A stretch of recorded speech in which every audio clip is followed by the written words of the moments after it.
My fellow Americans, I want to speak to you tonight about the troubling events of the past week. As I have said, the incursion of the U.S. Capitol struck at the very heart of our republic. It angered and appalled millions of Americans across the political spectrum. I want to be very clear. I unequivocally condemn the violence that we saw last week. Violence and vandalism have absolutely no place in our country and no place in our movement. Making America great again has always been about defending the rule of law, supporting the men and women of law enforcement, and upholding our nation's most sacred traditions and values. Mob violence goes against everything I believe in and everything our movement stands for. No true supporter of mine could ever endorse political violence. No true supporter of mine could ever disrespect law enforcement or our great American flag. No true supporter of mine could ever threaten or harass their fellow Americans. If you do any of these things, you are not supporting our movement, you are attacking it, and you are attacking our country. We cannot tolerate it. Tragically, over the course of the past year, made so difficult because of COVID-19, we have seen political violence spiral out of control. We have seen too many riots, too many mobs, too many acts of intimidation and destruction. It must stop.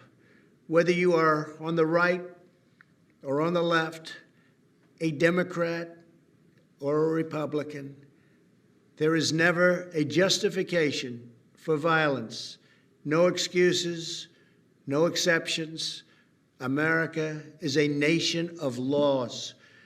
Those who engaged in the attacks last week will be brought to justice.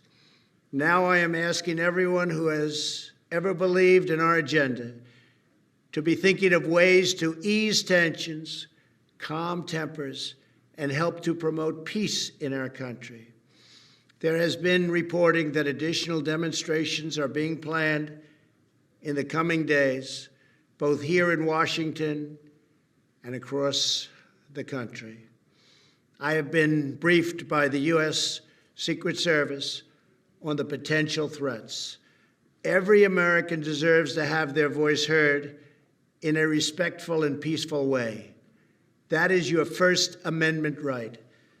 But I cannot emphasize that there must be no violence, no law-breaking, and no vandalism of any kind. Everyone must follow our laws and obey the instructions of law enforcement. I have directed federal agencies to use all necessary resources to maintain order. In Washington, D.C., we are bringing in thousands of National Guard members to secure the city and ensure that a transition can occur safely and without incident. Like all of you, I was shocked and deeply saddened by the calamity at the Capitol last week. I want to thank the hundreds of millions of incredible American citizens who have responded to this moment with calm, moderation, and grace. We will get through this challenge just like we always do. I also want to say a few words about the unprecedented assault on free speech we have seen in recent days. These are tense and difficult times. The efforts to censor, cancel, and blacklist our fellow citizens are wrong, and they are dangerous.